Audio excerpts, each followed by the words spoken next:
All right. Well, thank y'all for joining in. Thank y'all for tuning in. We're getting ready to talk tonight with Ya from Talking Drums Travel. So I'm super excited to just have a conversation. So we're going to wait for her to join us, and then I'm going to join her into the conversation. So tonight we're going to have a conversation called, or part of a series called Voices from the Diaspora. And before we get started, I just want to kind of tell you a little bit about what that is and what I'm hoping to accomplish with all of us being here tonight. So basically, Voices from the Diaspora is looking at all the different types of Blackness that we have around the world that we don't always get a chance to connect with. So being able to have some of those conversations across the pond about what it looks like to be a Black woman in a different country, from a different country, not just America, and what that experience is like. And I thought it would be really great to talk to a few women from just all ends of the diaspora and to be able to open up that conversation. So tonight we've got Talking Drums Travel. I'm super excited to hear about her organization, what her experiences are like, and, jump in, ask questions, whatever the case may be. All right, so let's see. Saw the request come. Here we go. Request.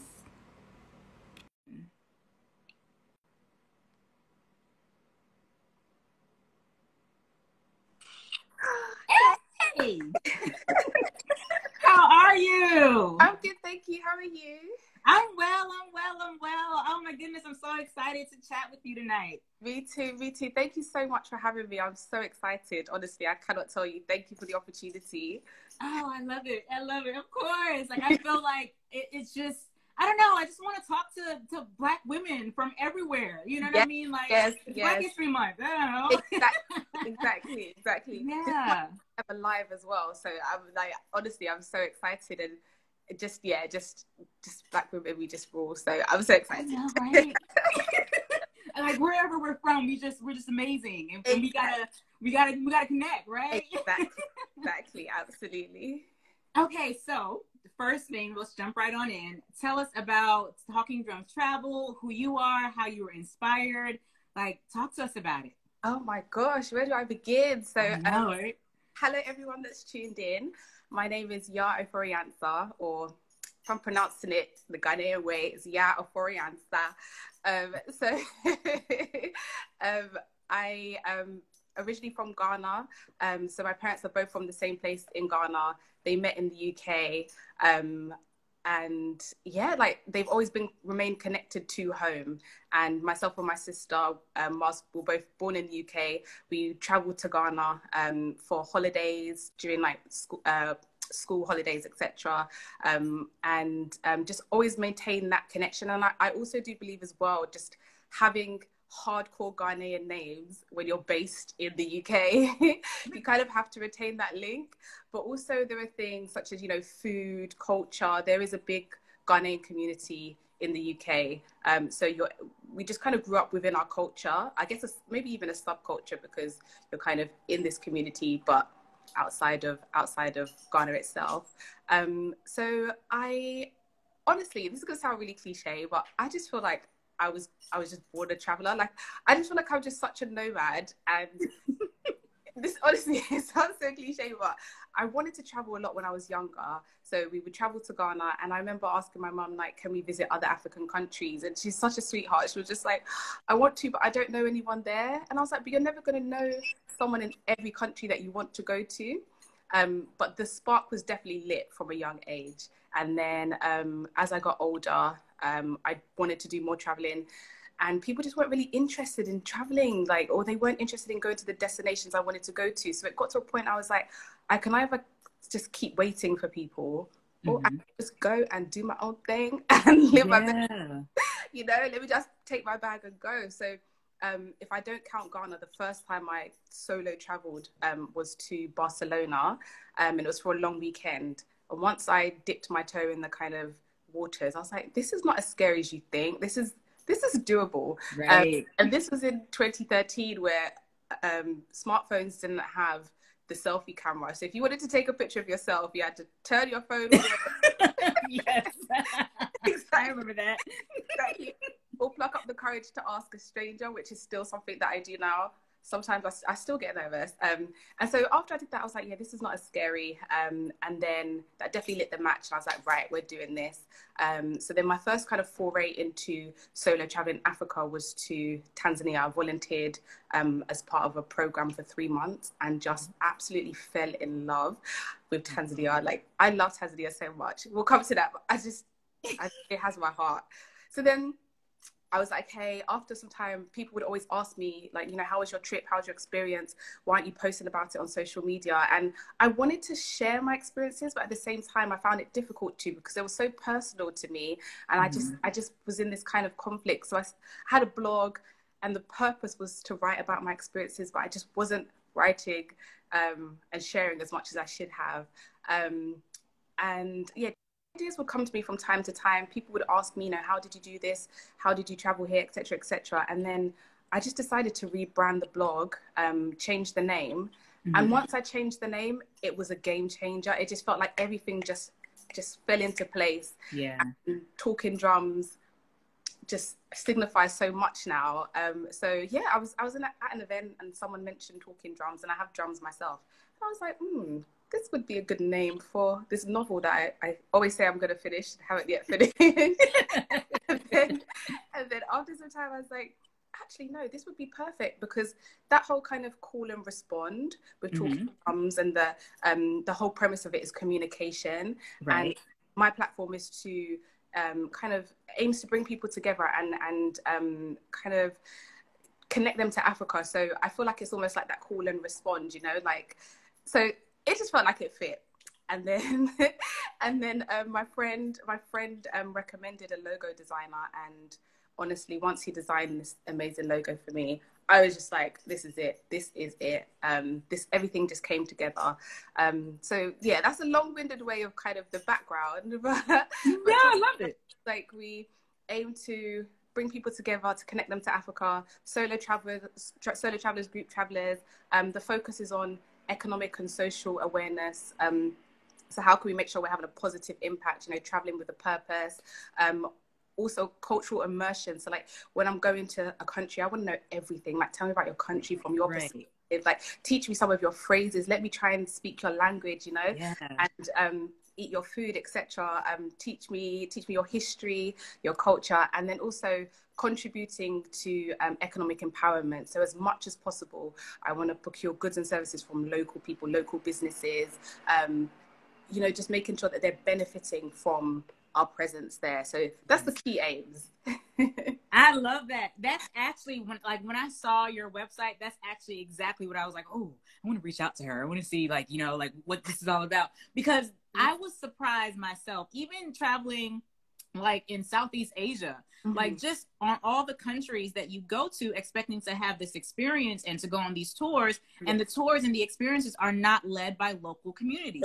So that really kind of threw me off, you know? So when I saw that, I was like, okay, how do I know? And this will be a question for you. Like, if someone's not traveling with you or not traveling with your group, how would they know whether or not they are really supporting the local community, or if they're at a event, excursion, whatever, and there may be local workers, but the business is not a locally owned business? Does that make sense?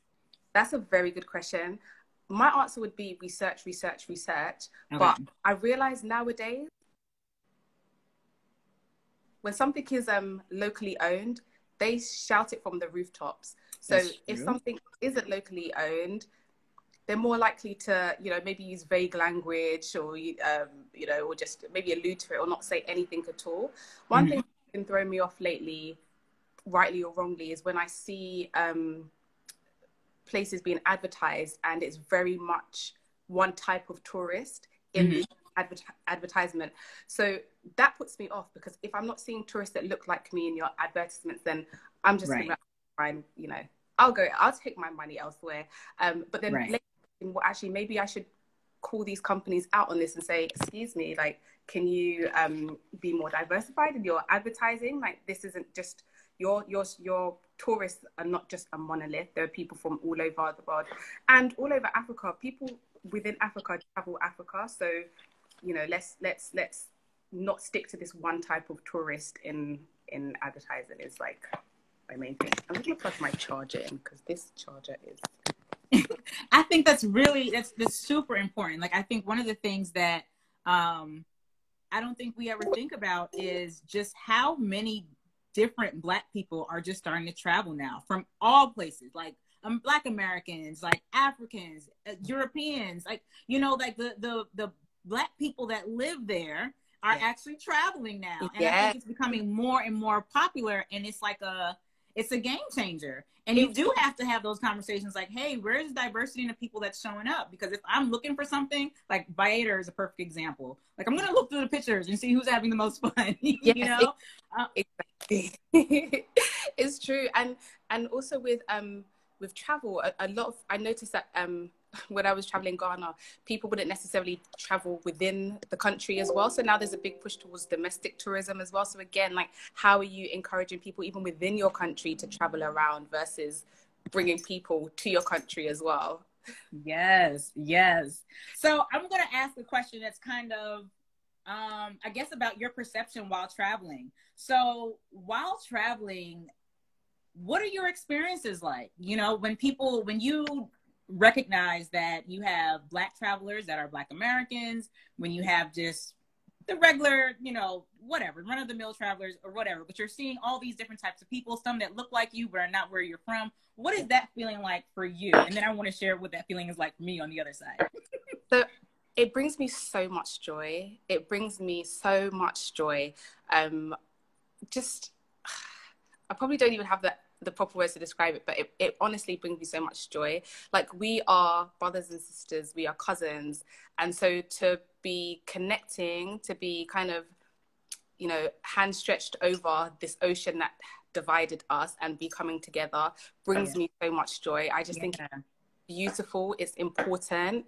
We need to continue to support each other, celebrate each other, encourage each other, you know, share experiences. Some of our experiences are going to be exactly the same. Some of them are going to be completely different, but we need to be listening to understand, and just continue to make, create these ties. I think it's just such a great time to see this. It really does bring me so much joy.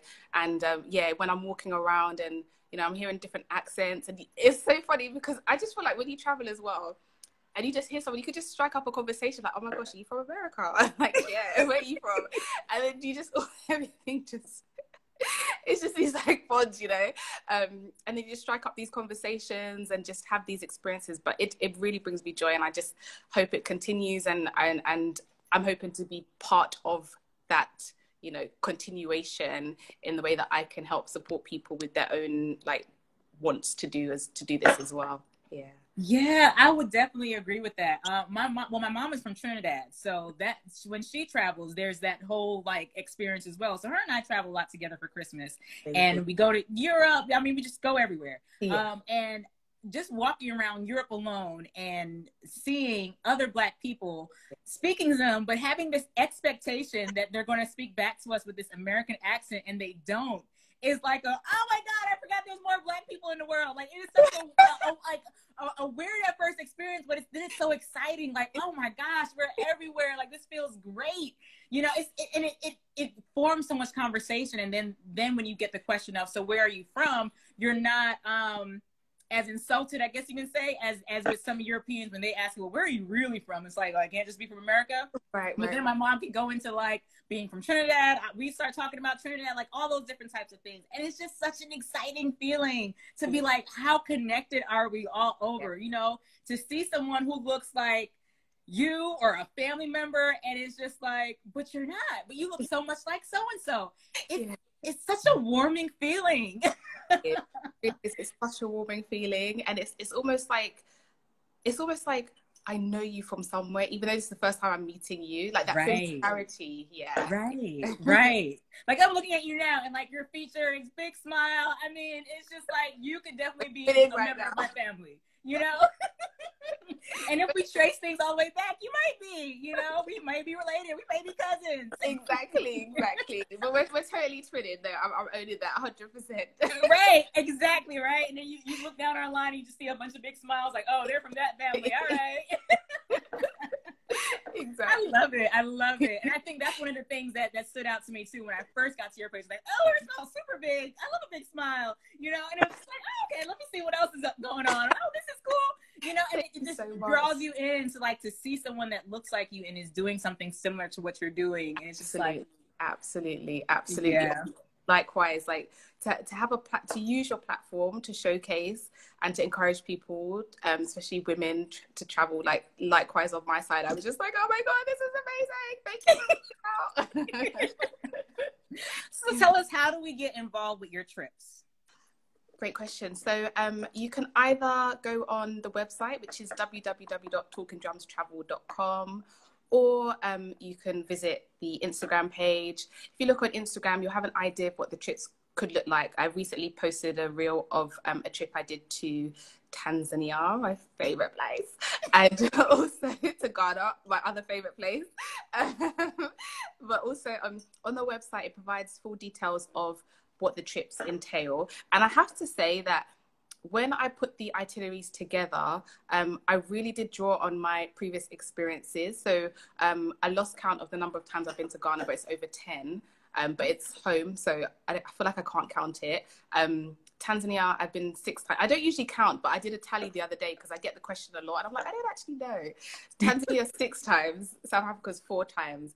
And based on those experiences, I mean, you know, I could have gone once and perhaps would have really had certain things that I thought like these are imperative, but the itineraries really come from a place of just experience and love. Like I put so much love and thought into the itineraries. And so they're, not only are they competitively priced, they're also very, very diversified. So you'll have experiences that you might not be able to get necessarily because I'll be off the beaten track, so to speak. So I'll be somewhere and then I'll be like, oh, let me go and explore. And then I'll bump into someone and maybe I'll have conversations about their life and experience. And then something, we'll just keep talking and we'll share ideas. I'm like, you know, that would be a great experience for someone. So there's all of these kind of like miscellaneous experiences dotted around the actual trips as well that, you know, you might not necessarily experience. So I really pride it on being diversified and also competitively priced, because I feel like travel shouldn't, like, cost shouldn't be a burden. Like we really want travel to be accessible, but at the same time want obviously local people to benefit. So it's finding that balance.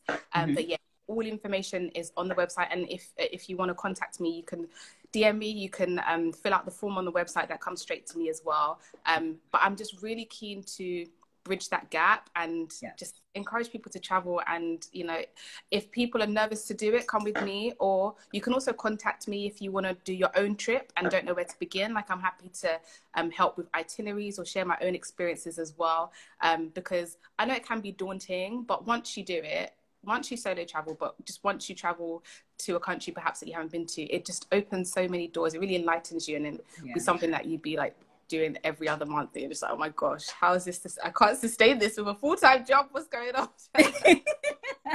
Right. And that's always the thing, right? Like, okay, when do I get the time to really, you know, travel the way that I really want to? Exactly. So what's some advice that you would have if someone did decide to go by themselves and just kind of like get off the beaten path, but, you know, explore? So I would say have an open mind. It'll be easy to compare where you're going to where you're used to, but there's beauty in the differences as well as the similarities. So go with an open mind. I remember people used to say to me when I did some work experience in Ghana, and people used to always say, this is Africa, and it's a good statement to carry with you, and not just for Africa, for whatever continent you go to or for whatever country you go to, this is XYZ, because you're going for the experience. And so you don't think, oh, this is wrong because it's not how it's done, how I'm used to it. Just think, oh, this is different. Let me understand that. Let me explore. Maybe I should ask questions. I'd also say consider safety. So I always do a lot of research before I travel, and I'll tell family members I'm going to a place, and they'll just, you know, oh my gosh, what do you mean you're going here, XYZ? Like, look, I don't need this in my life right now. But I'm very right. Okay? But I always go on things like, you know, obviously just a simple Google search, you know, see what's in the news. I do check the like for the in the UK it's the Foreign Office website. I think in the US it would be the State Department's website. Sometimes they're really intense, and I'm just like, is this the same country you're talking about? Right. But they do, you know, I was there the other day. It wasn't that bad, but okay. But they do provide helpful information in terms of entry requirements, for example, like, do I need a visa? Do I need any particular jabs, or can I avoid them? Or do I need to be aware of like maybe any security issues, or just things like that. So it does give you a helpful background, but don't get scared, because it's really intense when you read it sometimes. So I'd say, consider safety, but just really just go with an open mind, and you talk to local people. Like, local people are the best ambassadors for their countries, because they know their countries like no one other. And some of the best experiences I've had have been when I've met a local person and they've been like, you know, welcome, like, oh, I'm so happy you're here, like, what brings you here? Then you tell them about your experiences, and they're like, you know, have you been to this place? Have you been to that place? And they'll share these gems that you wouldn't have known about if you'd have stuck to the tourist path. Right. So I would say just really just do and as with anything in life as well, you know, keep your wits about you.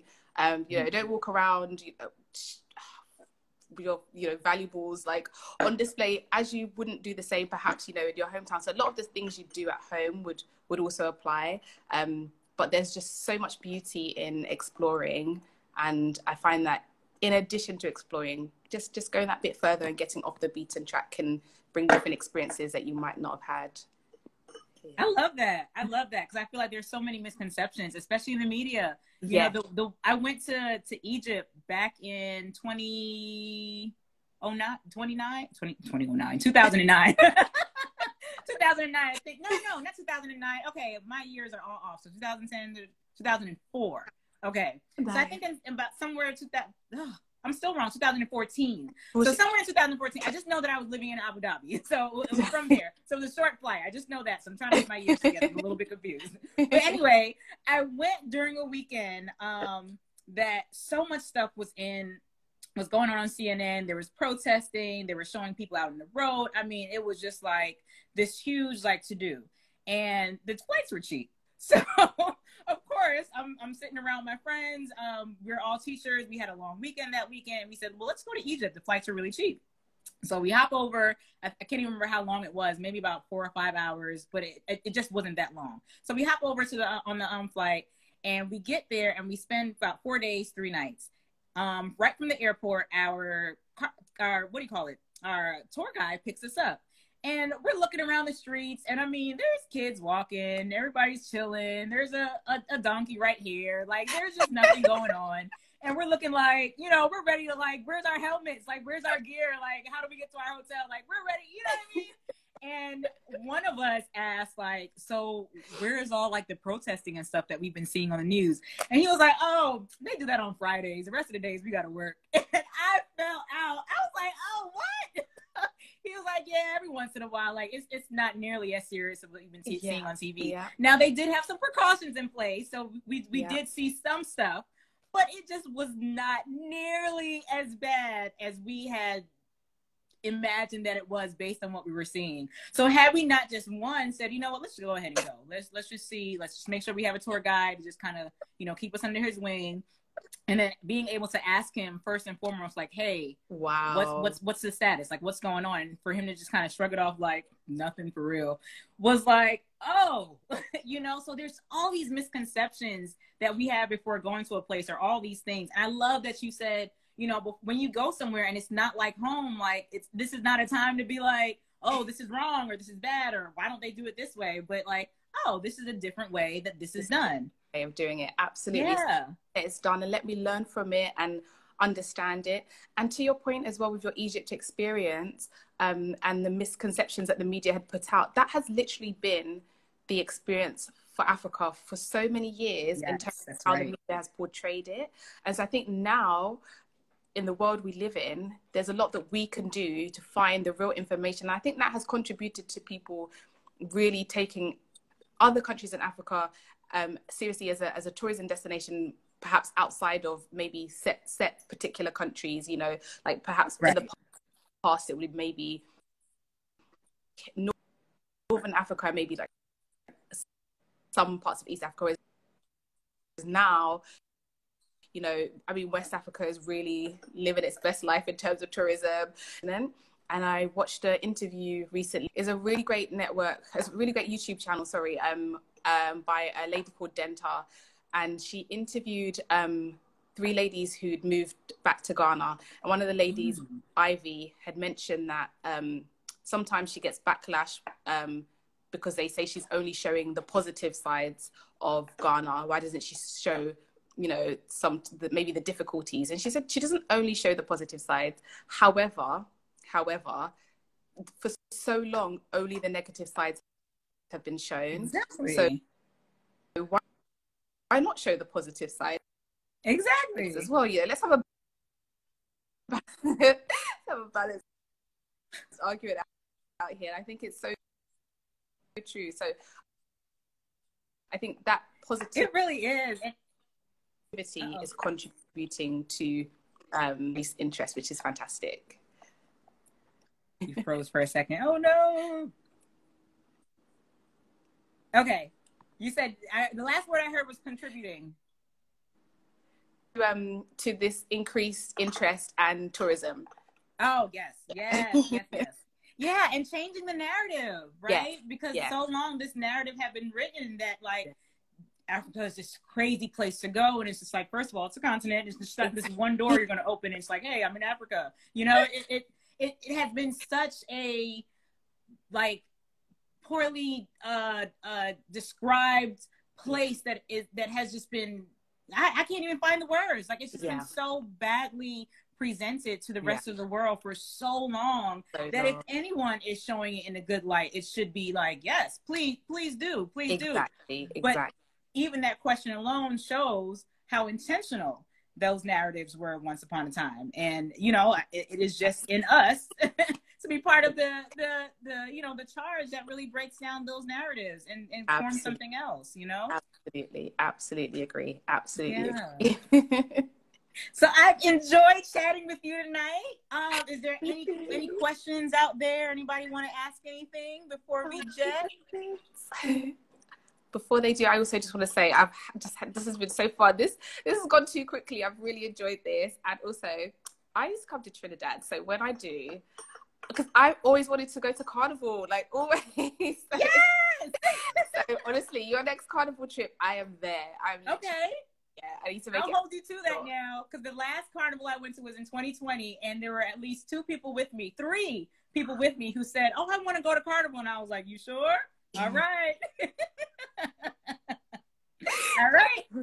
Because I'm used to the Notting Hill Carnival, you know, and I know I need to experience it in the real thing. Yes, exactly. Yes. I always say that about Caravana. Like, I've been to Caravana, and of course I've been to Labor Day in Brooklyn. I've never been to Notting Hill, but I know that, like, if it's anything like those two, it's great and it's fun, but it's still not the real thing. Exactly. It needs to be there, like, because I feel like every year when Carnival's coming, it's like, what's the weather going to be like? The weather here is really temperamental, but at least you go to the Caribbean, you're going to be just sun-kissed.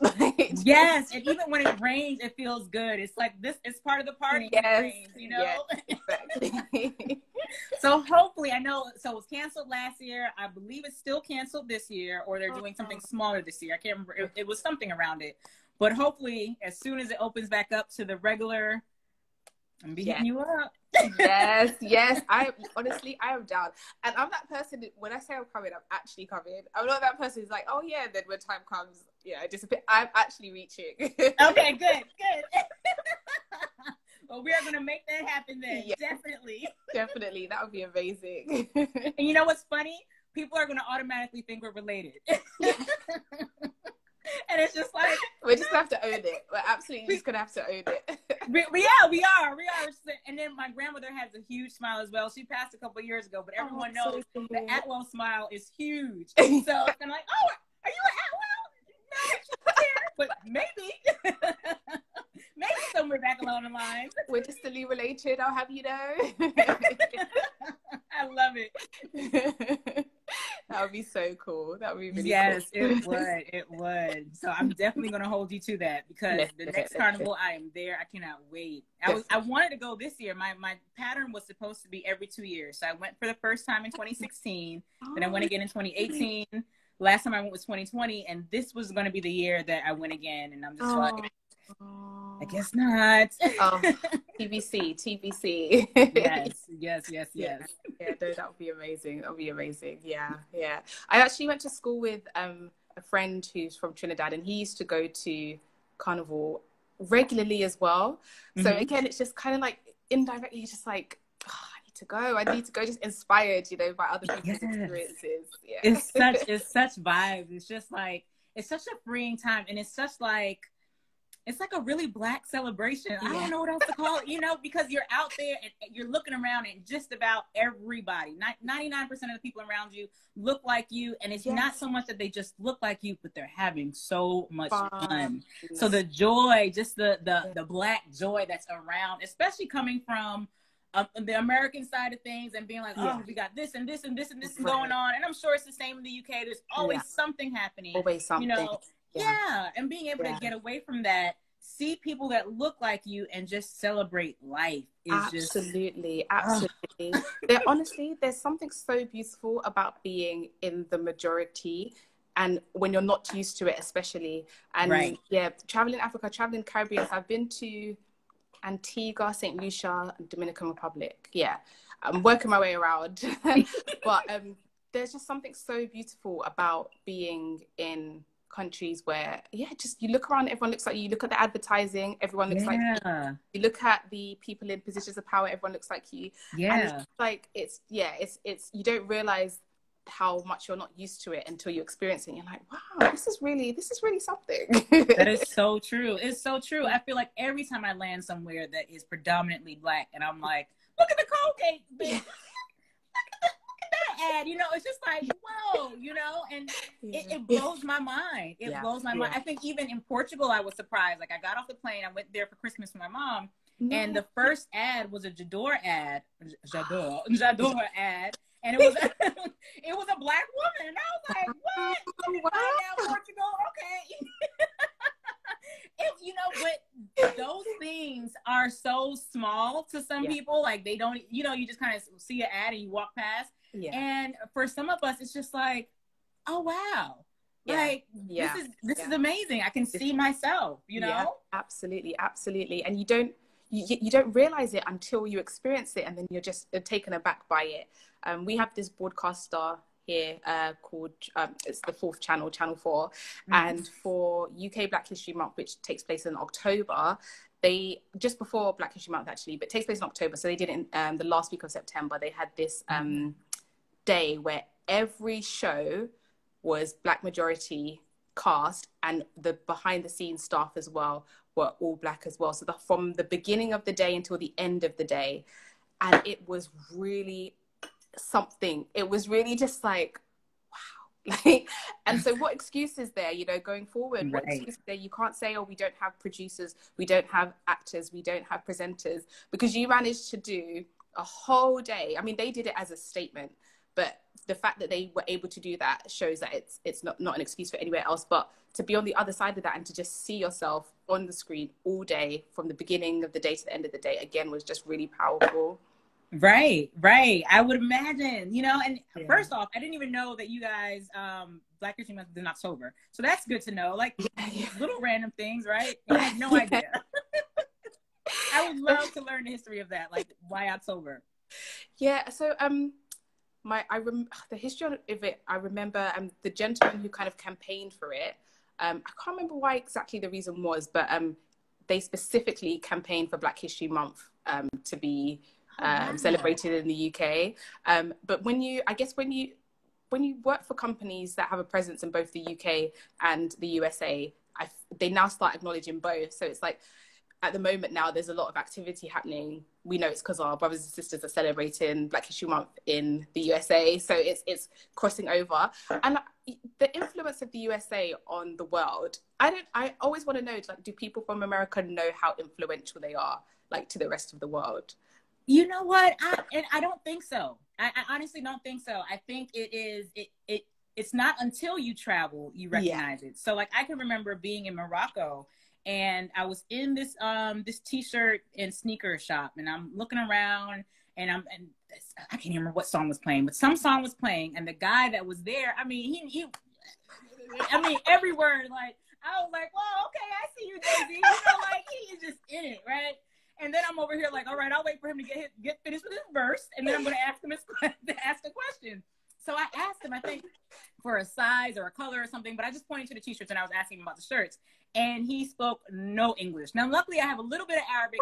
I know a little bit of French, enough to get through the conversation. But at that moment, I was stunned. I was just like, you just summed that whole song. What do you mean? That is amazing. But he spoke no English. He spoke absolutely no English. And I thought it was so interesting because our influence, especially where it comes into hip hop and R&B, is like everywhere. Everywhere. Absolutely everywhere. It's honestly everywhere. Even now in Ghana, we have like not drill music. Oh, how can I forget the name of this? You know, the genre, it's gone out of my head. I can't believe it. But this is the genre, like, from Chicago, the music, kind of rap music. Is it like Chief Keef's style of music? Mm-hmm. Can't remember the name. I'm not sure. But now, in the comments. A similar one, like, it's basically in Ghana, in a particular place in Ghana, Kumasi, they've come up with their own Ghanaian version, directly influenced. So the sound is similar, but with like a Ghanaian twist.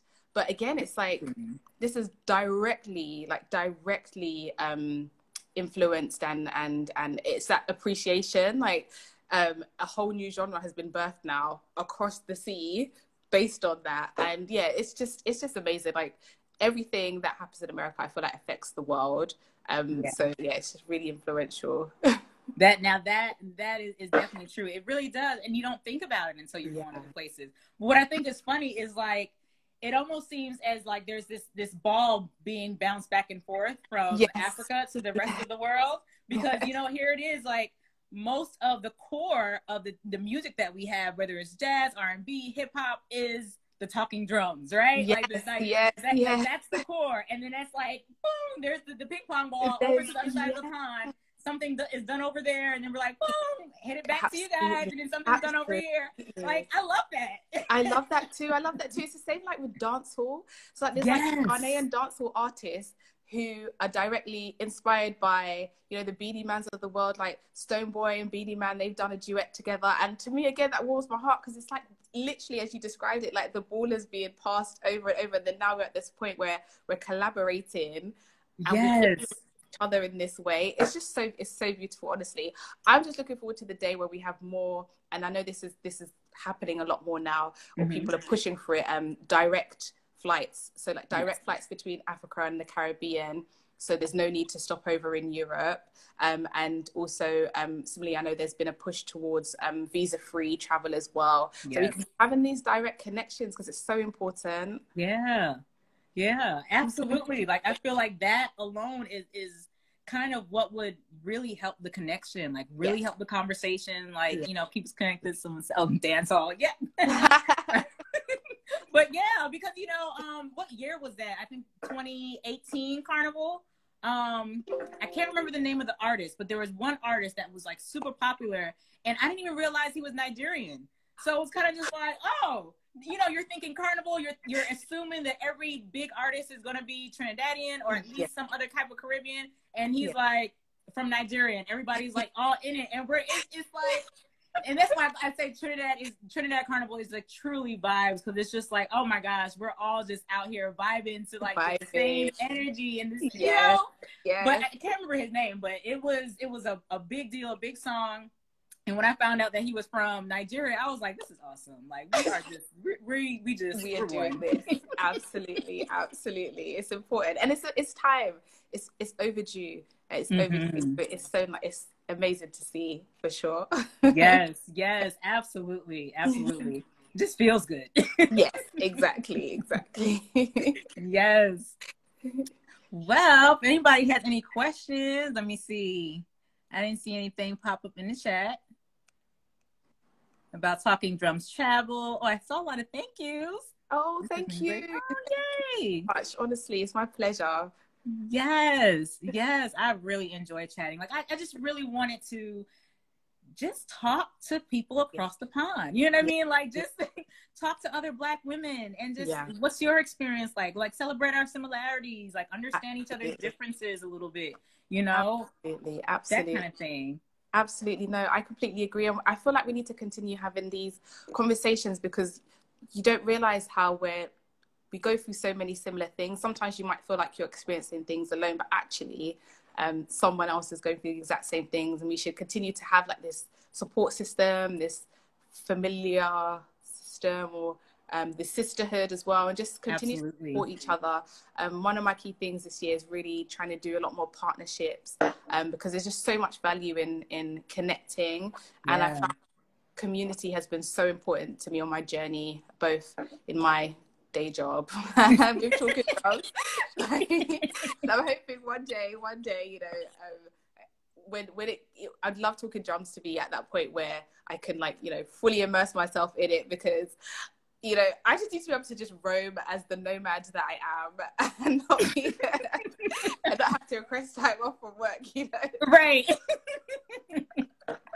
I think that's what we all want to do right now. Like, that's the way of the future at this point. Like, we've got stories to tell, places to go, and we need to be able to do that. Absolutely agree, honestly.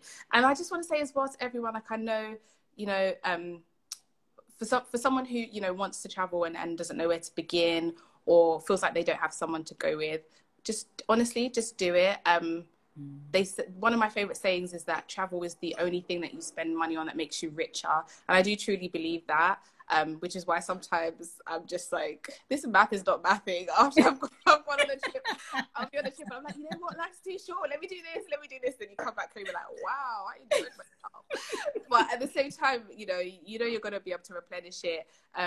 But it really is so important. And a lot of people think I only travel Africa.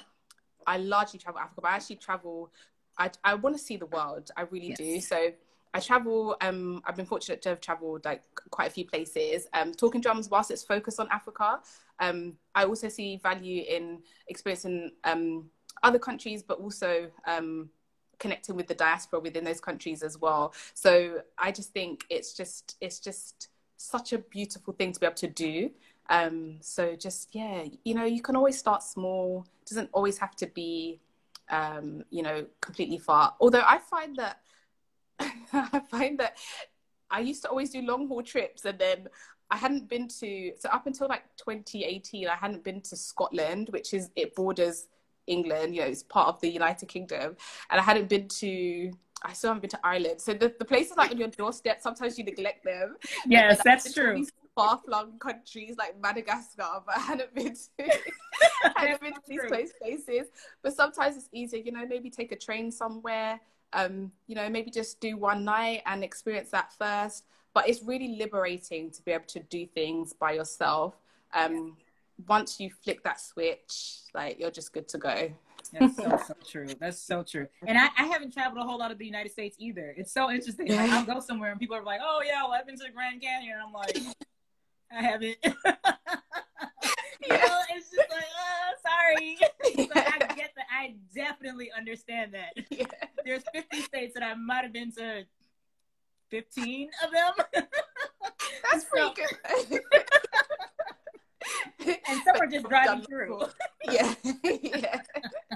But I definitely understand that. I do have one question that I want to ask. What would you share with us, or what would you want the rest of the world, I guess you can say, to know about what it's like to grow up as a Black British woman from Ghana? Like, I feel like we all know what the Black American experience is like, but what's your experience like? Oh, this is such a deep question. Yeah, it just came to me as you were talking. I was like, I really wonder. I feel like this is something I've been really exploring over the last few years, especially. There's always been this urge in me to leave the UK, and I've had this urge for over a decade now, and I've tried to make it happen, and it just hasn't happened.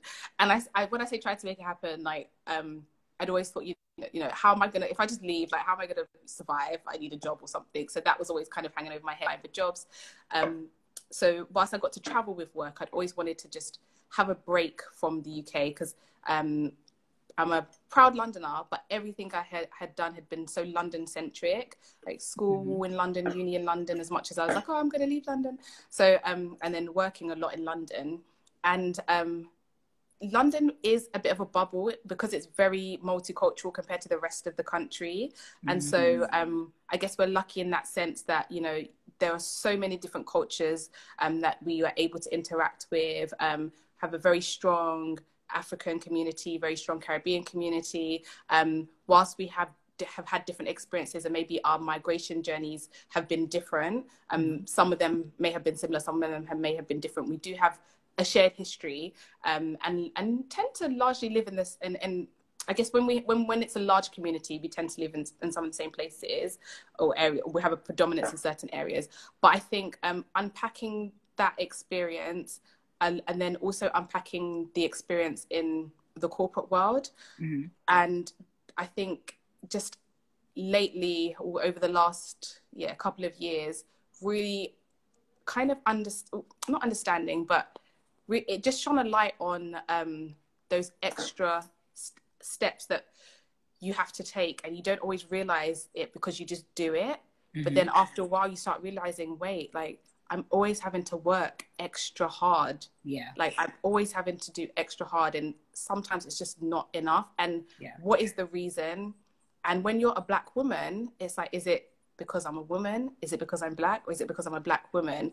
And so intersectionality is something I've really been thinking about and reading about, trying to understand a lot more, because, what your experiences are.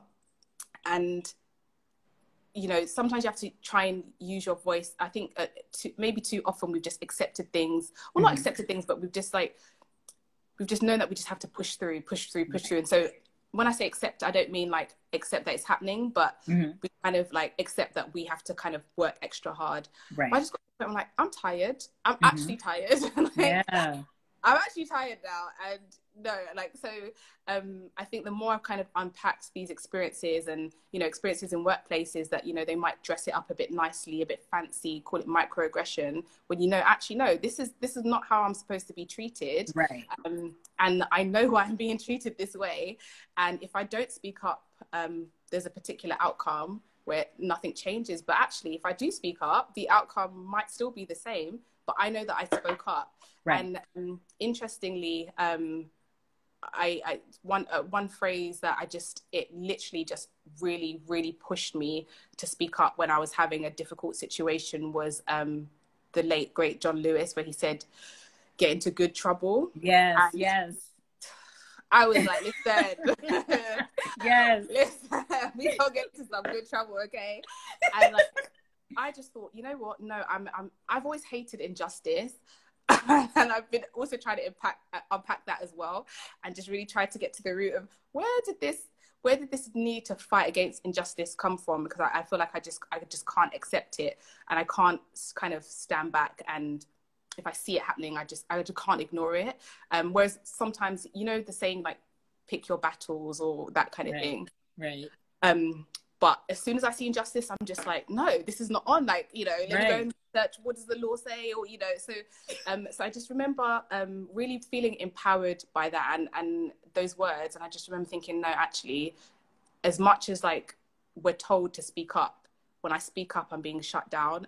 Right. You're not going to shut me down. I'm going to continue. I don't care how uncomfortable it makes you. I'm going to continue to speak up. I'm going to continue to speak out when I see things that are not how they should be, that people are being mistreated.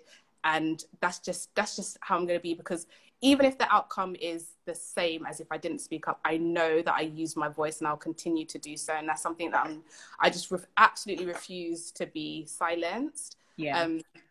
So it's been tricky. And also within the last few years, again, with the as I mentioned, like how influential America is, I don't know if you saw that also we were protesting here in support the Black Lives Matter movement.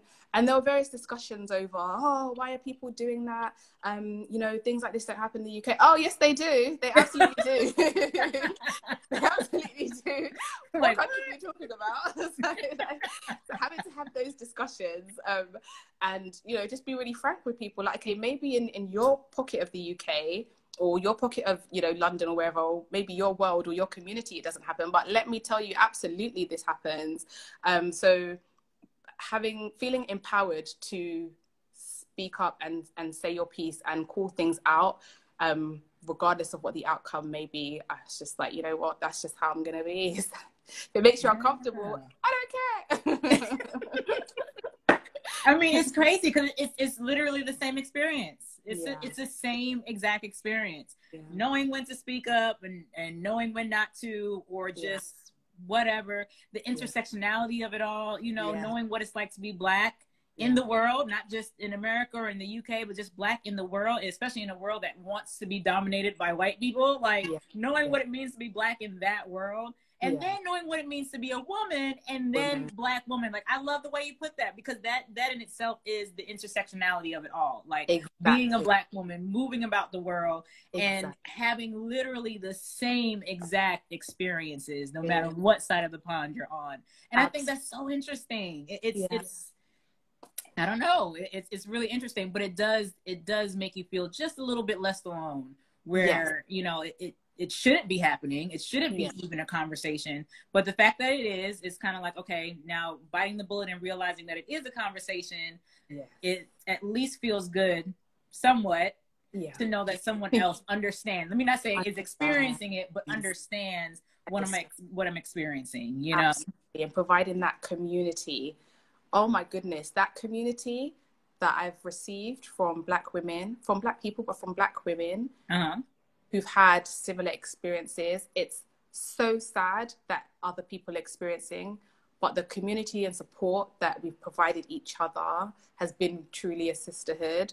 So it's like, wow, like community really kind of steered me through some crazy times. Yes, I would imagine. And I mean, it's really the same thing. You know, me growing up as a Black American girl, but also a Caribbean American, you know, just being in one set of Blackness, I guess you can say, but then also having this Caribbean side to me, but not necessarily having the kind of community that you described. Because I was in New Jersey. A lot of us were, in the area that I was in New Jersey, a lot of us were first generation in terms of there were parents from Cuba and Puerto Rico and all these different places, but there were still just one or two Black students. And then there was just one that was Caribbean, me. So, you know, just having those types of experience, but still getting to the point that you talked about now, where you're still like in this place of being a Black woman, thinking about your every move, thinking about your existence in a space, you know, all of these different things that make you have to try harder, you know, and the fact that you're literally doing it all your life, where it becomes commonplace, but you still know it's wrong, right? Yeah, exactly. And it's like, after a while, it gets tiring. And so when I see like a lot of people who have migrated, I understand why, because after a while it's like, you know, when is enough enough? You know, like, when is enough enough? So be the change you want to see, and whatever that looks like, that might look like you staying and changing and fighting against the system, but it also might look like you having a change of scenery and being somewhere where these are things you don't have to face on a daily basis. But either way, we should like definitely empower ourselves to push through, for sure. Yeah. And I think this is part of our role in it, right? The travel piece, because the travel piece is what connects us. And I feel like having a support system, even if, you know, I've never met you in person or you know, just having a support system of knowing that not only here in America, but across the pond in the UK, there is another Black woman who is having the very same experience I am. So that helps me feel a little less crazy about what's going on around me, you know? Exactly. Yes. I agree. Well, I've enjoyed chatting tonight. Like, this has been great. I literally feel like I could talk to you for ages. Like, I feel like I'm just on the phone with like my friend right now. So, like, right. I know chatting and people are watching. So I'm sure we're going to be keeping in touch for sure, because we've got Trinidad 2023 to be planning. Right. That's right. And let me tell you now, they start with the costumes and everything in like August or whatnot. Ooh, so okay. yeah, because you got to start early. Yeah. Okay. So when they start releasing and everything, I'm going to be like, all right, girl, here's the links. Go see what costume you like. I'm going to go. I want the whole costume and everything. I'm literally, if it's like cultural immersion, if we're going to do this, let's do this properly. Like, I'm ready. Yes. That's what I'm talking about. I love it. This has been so amazing. Thank you so much for having me. You're very welcome. Thank you so much for agreeing to chat with me. Thank you. And talk soon. Have a great night. And it's like 1 a.m. now, right? I'm a bit nocturnal at the moment, to be honest. So this works out great. Thank you so much. And thank you to everyone who tuned in as well. Yes, thank you guys. Have a good night.